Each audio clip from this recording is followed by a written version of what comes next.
You're useless now, Sarah. I married a woman, not a burden." Tom's voice exploded through the hospital room like a slap. He ripped the blanket off her legs, knowing full well she couldn't feel a thing. The metal water jug tipped in his rage, spilling across the floor, soaking the slippers she couldn't even move to avoid.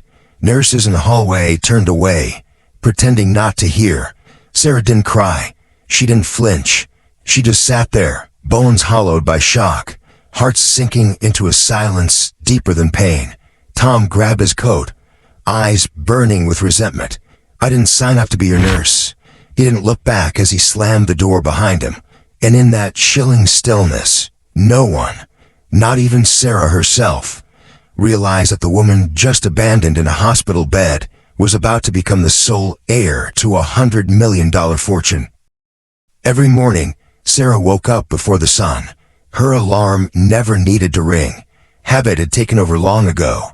In the quiet hum of dawn, she tied her apron, brewed a fresh pot of coffee, and packed lunch for Tom, who rarely said thank you.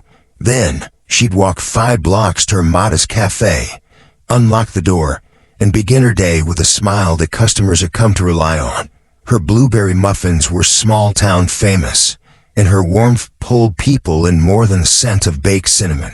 Tom would sometimes pass by, waving from the sidewalk, clean-shaven and smug in custom-tailored shirts he hadn't paid for. Strangers assumed he was a doting husband. They didn't see the man who hadn't worked in years, who dismissed job offers as beneath him, who came home late smelling like whiskey and excuses. Sarah never complained, but she felt the distance growing like a crack across their walls. The accident came without warning. One minute Sarah was driving back from the wholesale market, humming along to an old love song on a radio. The next, metal shrieked, glass shattered, and everything went dark. When she opened her eyes, stereo lights buzzed above her, and the beeping of machines pulsed like a foreign rhythm in her ears. Panic set in slowly, creeping in when she realized she couldn't feel her legs beneath the sheet. Her voice barely a whisper. She asked the nurse, "Where's my husband?" Minutes later, Tom walked in, eyes wide, but strangely distant. "You scared me," he said, more annoyed than affectionate. When the doctor confirmed the spinal injury, Tom reached for her hand, but hesitated, as if afraid her brokenness might be contagious. She tried to believe his promise, "We'll get through this," but the way his eyes flicked back to his phone said otherwise. In that moment, Sarah felt something inside her sink deeper than her spine ever could. Recovery became a blur of hospital walls, endless paperwork, and therapy sessions that led nowhere. The cafe closed within weeks. No one to run it. No funds to keep it alive. Medical bills piled up faster than Sarah could count, and the insurance barely scratched the surface. Tom withdrew further each day, avoiding her eyes, her bed, her pain. He claimed her nightly winces kept him awake, so he moved to the couch. Eventually, he stopped coming home altogether, offering vague excuses about meeting old friends or networking. One night, Sarah waited up, staring at the ceiling fan spinning like her thoughts. When Tom finally returned, he reeked of cologne she didn't wear. "I was out with Jake," he muttered, "talking business." She reached for him, whispered, "I miss you." He sighed like it exhausted him. "I can't keep doing this every night." And as he turned away, all Sarah could do was lie still and wonder how love could vanish so quietly. Lisa had always been Sarah's rock, the kind of friend who brought groceries without being asked, who sat quietly and listened when there were no words left. But even Lisa's visits became less about comfort and more about filling the silence. Tom's behavior grew colder, but Sarah kept pretending, until one night, lying awake, she heard whispers outside her bedroom door. She wheeled closer, careful not to make sound. Lisa's voice, soft but sharp, cut through the hallway. "She's asleep. Are you sure about this?" Tom replied, "I can't do it anymore. She's not the woman I married." Sarah's breath caught. Her hands trembled as she backed away. That betrayal didn't come with a crash or a scream. It landed quietly, like snowfall that suffocates everything beneath it. The next morning, Tom poured himself coffee as if nothing had changed. Sarah sat motionless, shattered, her world now split between what she thought was true and what she could no longer deny. The confrontation wasn't dramatic. There were no shouts, no broken dishes. Just Sarah, pale and trembling, asking one simple question as Tom reached for his jacket. "Are you seeing someone else?" He didn't answer. Instead, he grabbed his keys and turned to leave. "Please, Tom, I need to know," she said, voice cracking. He paused at the door, not turning around. "You need to focus on yourself, Sarah. I can't do this anymore. I'm leaving." With that, he vanished. Sarah sat frozen, her legs useless beneath her, her heart hammering against the stillness. Lisa stopped visiting. Days passed without calls, without warmth. Alone in a silent apartment, Sarah called her mother, something she hadn't done in years. Her mother's voice tried to lift her. "You need to fight, sweetheart." But Sarah could only whisper, "I have nothing left." And for days after, her only company was the ceiling, the emptiness, and the echo of a life unraveling thread by thread. The letter came on a Tuesday, sandwiched between overdue bills and discount flyers. Sarah almost tossed it, but something about the crisp envelope made her pause. The sender, Miller and Zoy's law firm. Her hands trembled as she opened it. "Dear Ms. Johnson, we regret to inform you of the passing of your uncle, George Johnson." Her uncle, she barely remembered him. Just vague childhood images of a quiet man with kind eyes and a laugh like gravel. The letter continued. She'd been named a beneficiary in his will. Sarah scoffed, crumpling it up. She didn't need more family drama. But that night, with nothing but silence to keep her company, she smoothed the letter out and reread it. A flicker of curiosity stirred. The next day, the landlord knocked. "Sarah, rent's late again." She apologized. He gave her one more week. After he left, she stared at the letter on her table. Maybe, just maybe, there was still something left to lose or gain. That evening, Sarah dialed the number with shaking fingers. A woman's voice answered warmly. "Miller and Zoy's law firm. How can I help you?" Sarah's voice cracked. "This is Sarah Johnson. I received a letter about my uncle's will." The woman sounded relieved. "Yes, Miss Johnson. We've been trying to reach you. Are you available to come into our office this week?" Sarah hesitated. "I'm in a wheelchair now. It's hard for me to get around." "No problem," the woman replied. "We can arrange transportation." Sarah agreed, still unsure if this was real or just another disappointment wrapped in polite words. That night, she barely slept.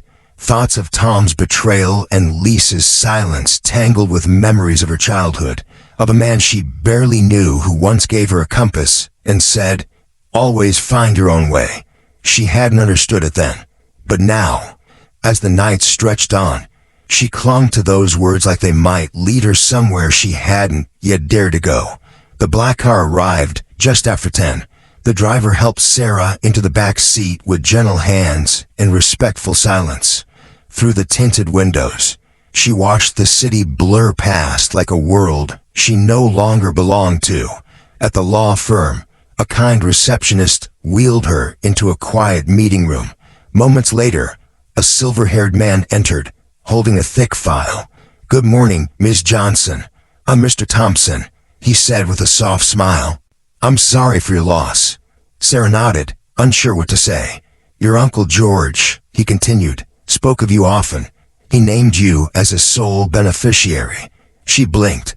"I thought maybe a watch, or a few savings." Mr. Thompson opened the folder and paused. "Your uncle was a quiet man, but a very successful one. His estate is valued at just over $100 million. The air left Sarah's lungs. Her hand shook. "That can't be right." But he only nodded, calm and certain. "It's very real." Mr. Thompson slid the folder toward her. "There are conditions. Your uncle didn't trust easily. The majority of your inheritance will be released after 6 months, but only if you keep it completely private." Sarah blinked. Private, as in no one knows. Correct. Not even friends or family. You may use a small portion for essentials, rent, food, care, but discretion is key. Your uncle wanted to protect you from people who might resurface with the wrong intentions. Sarah leaned back in her chair, dizzy. After months of abandonment, betrayal, and loneliness, someone had left her way out. But came a silence. She nodded slowly. Okay, I understand. Back home, she stared at the city from her apartment window. Outside, life moved on, oblivious. Her phone buzzed. A message from Lisa. Thinking of you. Need anything. Sarah didn't reply. She had nothing left to give. Not anymore. And not to people who vanished the moment she fell. 2 days later, there was a knock at the door. Sarah froze. When she opened it, Tom stood there. Hair slicked back, expensive cologne lingering, smile rehearsed. Hey, he said, sheepish. Can we talk? Sarah blinked. About what? Us, he murmured. I made a mistake, Sarah. I miss you. She didn't move. You walked out when I couldn't walk at all. Tom's jaw tightened. Lisa and it wasn't real. I was angry, confused. I thought you didn't need me anymore. Sarah's voice was ice. And now? He hesitated. I want to fix things. Come home. She stared at him, hearing the lies ripple beneath every word. I'm learning to survive without you. His mask slipped. Are you seeing someone? Is that it? She stepped back. No, Tom. I'm just finally seeing things clearly.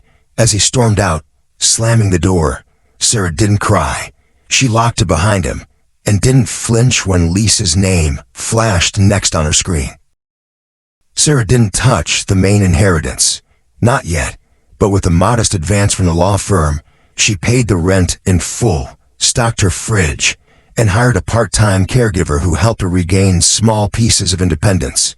The woman's name was Rita, kind and quiet, never asked questions. For the first time in months, Sarah had time to breathe. Each morning, she wheeled to the kitchen, brewed tea, and made a list. Little goals. Reply to emails, wash her hair, call her mother. It was a rhythm, slow but hers. Then came Ben, her childhood friend, long lost in the shuffle of adult life. Showed up with sunflowers and a clumsy smile. Heard her going through something. Figured I'd say hi. It talked for hours. About nothing. About everything. He didn't ask for anything. Didn't stare at her chair. When he left, she found herself smiling. The kind that ached from lack of use. It wasn't love, but it was the first step back to feeling alive. Word spread in small neighborhoods, even without speaking. Soon, whispers floated through the apartment building. Sarah's rent was current. A new caregiver came twice a week. Deliveries of fresh produce and pastries arrived at her door. People noticed the wheelchair ramp installed discreetly at the front steps. Some assumed her parents had stepped in. Others thought she'd won a settlement. But the questions lingered, unanswered. Tom was the first to reach out. A casual text, cloaked in feigned concern. How are you? Hope things are okay. Sarah stared at the screen, then typed 2 words, I'm surviving. The next day, Lisa messaged, I've been thinking of you. Maybe we could talk. Sarah didn't reply, not out of cruelty, but because she could finally recognize hunger when it wore a friendly mask. Instead, she turned her focus to something that made her feel real again. Baking. Just one batch. Then another. She listed a few cookies online under a simple name, from Sarah's kitchen. By nightfall, she had 3 orders. Orders kept coming. 12 cookies here, 2 cakes there. Ben offered to help with deliveries. Just until you're famous, he joked. Sarah smiled more often now. Flour dusting her arms like war paint. She didn't advertise, didn't brag, but people talked. The woman who'd lost everything was somehow blooming again. At night, she sat by the window, sipping tea while emails pinged with new orders. One message stood out. You're changing lives. It read, from a single mom who received a free cake Sarah slipped into the package. She'd begun sending anonymous gift cards to struggling families around town, using a portion of her advance. It made her feel powerful, not rich, but capable. Meanwhile, Tom and Lisa argued in hushed tones across town. Their savings gone, their apartment teetering on eviction. They watched Sarah's quiet resurgence with growing unease. "She's hiding something," Tom muttered one night. Lisa narrowed her eyes. Nobody bounces back like that without help. But neither of them knew how far behind they already were. About a third missed call, Sarah finally picked up. Tom's voice came through, too casual. "Just checking in." "Why?" she asked flatly. "You've been busy. Where's the money coming from?" he pressed. Sarah didn't flinch. "Why do you care?" He hesitated, then tried charm. "I care about you, Sarah. Maybe we could work something out." She hung up. The next day, Lisa appeared at her door, face tight with worry. "Tom lost his job. We're drowning. Sarah, could you help? Just for a bit." Sarah studied her. "I don't owe you anything." Lisa's voice cracked. "I made mistakes, but I'm still your friend." Sarah shook her head. "You were once, but real friends don't vanish when it gets hard." Lisa blinked back tears. "So that's it?" "No," Sarah said calmly. "This is me choosing peace." She closed the door, not with anger, but with finality. And this time, she didn't feel guilty. She felt free. Ben noticed the change before Sarah did. "You're standing taller," he said one afternoon, helping her pack cookie boxes. She laughed. "I'm literally sitting, you know what I mean." And she did. Orders doubled, then tripled. She upgraded her kitchen appliances, hired a part-time baker from a local shelter, and added a pay-it-forward option online. Messages poured in, thank yous, stories, prayers. Each note reminded Sarah why silence had been worth it. She wasn't hiding. She was healing. Mr. Thompson called the check-in. "You've used the advance wisely," he said. "Your uncle will be proud." Sarah asked, "Why me?" The lawyer paused. He said, "Sarah knows what pain feels like. That's why she'll know how to ease it in others." That night, as deliveries rolled out and the scent of cinnamon filled the apartment, Sarah looked around and whispered, "Thank you, Uncle George." She wasn't the woman Tom had left behind. She was becoming the woman she was always meant to be. 6 months slipped by like pages in a journal she never meant to write. Then one bright morning, an envelope arrived, simple, cream-colored, embossed with the logo of Miller & Zoyce. Sarah opened it with steady hands. The letter confirmed it. The waiting period was over. The full inheritance, all $100 million of it, now belonged to her. No more conditions. No more secrecy. She stared at the number, not with shock this time, but with resolve. She brewed a cup of tea, stared out the window, and let the moments settle in her chest like breath after drowning. That afternoon, Ben arrived with fresh flowers and a crooked smile. She handed him the letter. "It's real," she said softly. "It's all mine now." He blinked, stunned, then smiled wider. "What are you going to do first?" Sarah didn't hesitate. "Reopen a cafe. Bigger, brighter, and not just for me. I'm starting a foundation. I want to help people like me, people who were left behind." The renovation began within a week. A sunny corner building downtown, once vacant, now humming with possibility. Contractors hammered away while Sarah met with designers, picking soft colors, wide aisles for accessibility, and kitchen counters lined with brass fixtures. She hired people others had overlooked. A single mother with a past record, a young man recovering from addiction, a baker who'd been laid off during the pandemic. Her mission was clear: give second chances, one warm meal at a time. Online she posted, "From Sarah's Kitchen, new beginnings, sweet treats, open to all." On opening day, a line stretched down the block. People hug her, snapped photos, brought flowers. Ben worked behind the counter, handing out coffee with a grin. The smell of cinnamon rolls drifted through the street. The local press showed up. Questions poured in. "How did you do it?" Sarah smiled into the cameras. "I lost everything once, but I didn't lose myself. And now, I'm building something for everyone who's ever been knocked down." Tom saw the headline while scrolling on a borrowed phone at a downtown cafe. "Local woman rebuilds bakery into foundation for second chances." His coffee froze midair. The photo showed Sarah, smiling, surrounded by staff and customers. Lisa saw it too. Days later, in a viral post shared by a former coworker. "Is that her?" she asked, voice hollow. Their apartment was gone. The eviction notice had come and passed. Tom bounced between odd jobs, none lasting more than a week. Lisa blamed him for everything. He blamed the world. But now, watching Sarah on screen, dressed sharp, glowing, powerful, they felt something colder than regret. Fear. She had moved on, flourished, and clearly, money wasn't the only thing she'd gained. She was playing us Tom Spa pacing. "She's sitting on a pile of cash and let us drown." Lisa whispered. Maybe she always had it in her. We just never saw it. And for the first time, they both realized they'd underestimated the wrong woman. It showed up unannounced, just before closing time. Tom wore his old leather jacket, sleeves frayed. Lisa clutched her purse like a lifeline. Sarah was in her office, reviewing grant applications, when an employee knocked gently. "There's 2 people here see you." They said they're old friends. Her heart didn't race. It barely moved. She wheeled out slowly, calm. Tom stood first.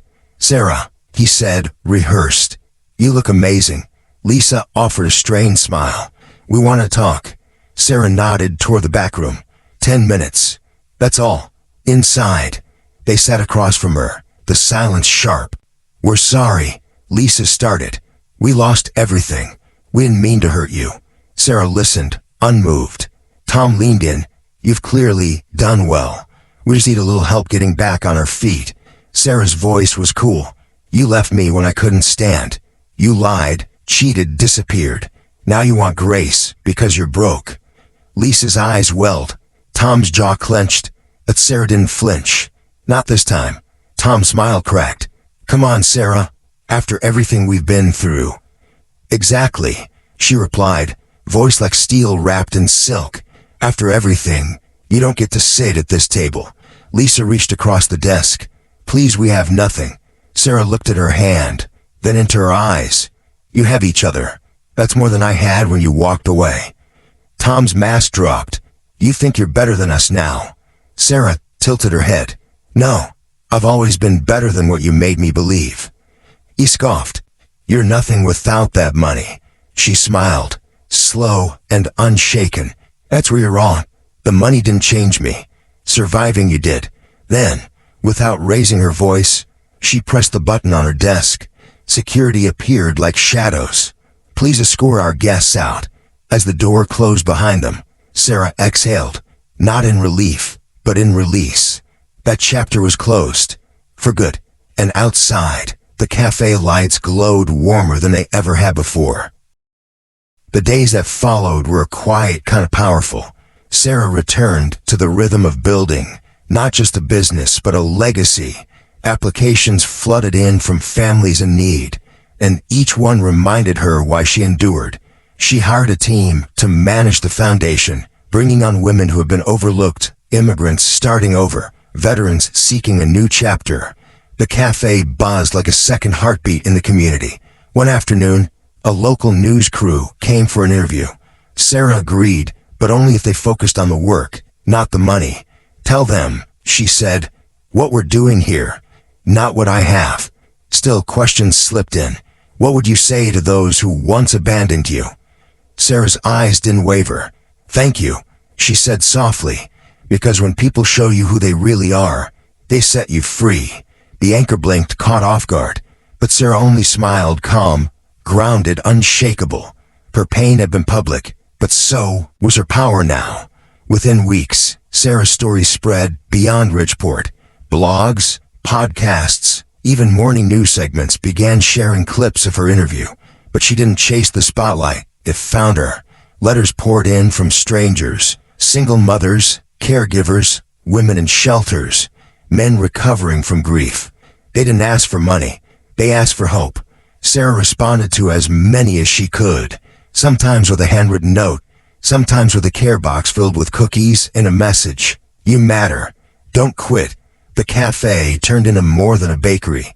It became a haven, where volunteers packed meals for food drives, where local teens found their first jobs, where veterans sat by the window, sipping tea with quiet pride. Every day, someone cried in the corner booth, sometimes out of pain, sometimes because someone finally listened. Sarah moved through it all with grace. She didn't need people to remember what she'd been through. She needed them to see what she'd become, and what they could become, too. One morning, as Sarah adjusted the cafe's front window display, a woman in a designer coat stepped in. It was Mrs. Hanley, the same landlord's wife who once ignored her in the hallway, back when Sarah's rent was overdue and her eyes were hollow. Now, Mrs. Hanley held a box of pastries and looked nervous. "My daughter wants to intern here," she said, avoiding direct eye contact. "She thinks you're incredible." Sarah didn't gloat. She smiled gently. "Have her come by Monday. We'll find something meaningful for her to do." Word spread faster after that. Former neighbors stopped pretending not to recognize her. They came in for muffins and left with gratitude. Even a mayor made a visit, asking to collaborate on a city program to support women-led businesses. Sarah agreed, with one condition. It had to include survivors, caretakers, and people with disabilities. "It's not charity," she said. "It's justice with icing on top." And when she said it, no one dared argue.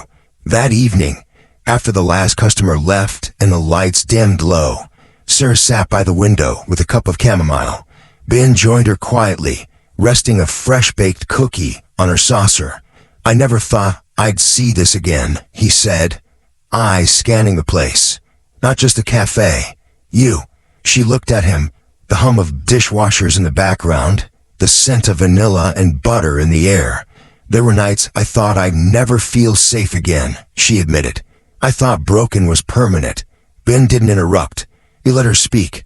"But maybe the breaking made space for something stronger." He nodded, then reached across the table, hand open but patient.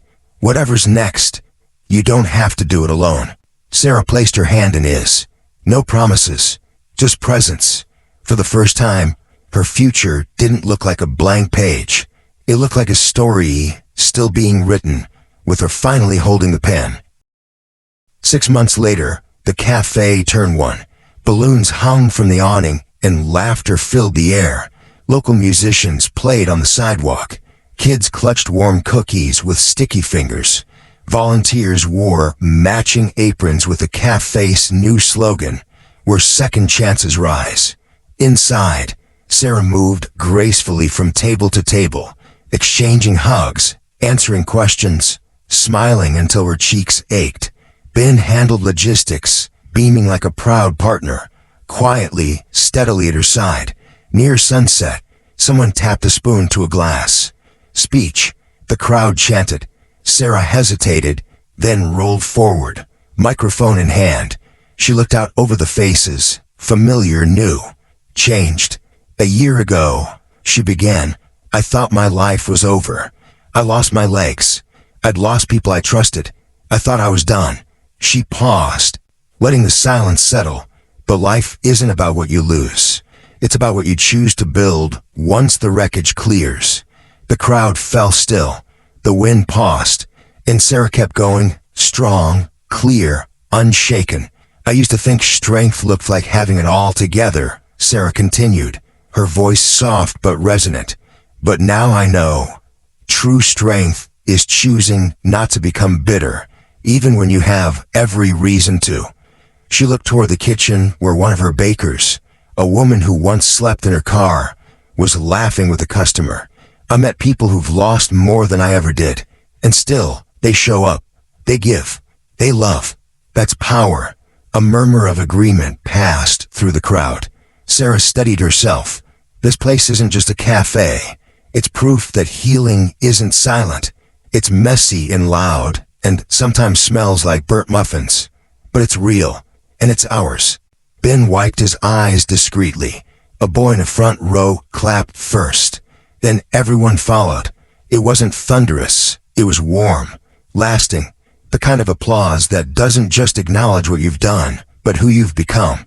Sarah smiled, not just with her mouth, but from the center of her chest. As the applause settled, Sarah raised her hand gently. "One last thing," she said, glancing at the crowd. This foundation, this cafe, it's not just mine anymore. She reached under the podium and pulled out a plaque, etched with gold lettering. Starting today, we're launching the George Johnson Grant for Resilience, named after the man who believed in me when no one else did. Gasps of joy rippled through the room. It will go to individuals who've been knocked down but refuse to stay there. No resumes, no polished essays, just your story, your truth.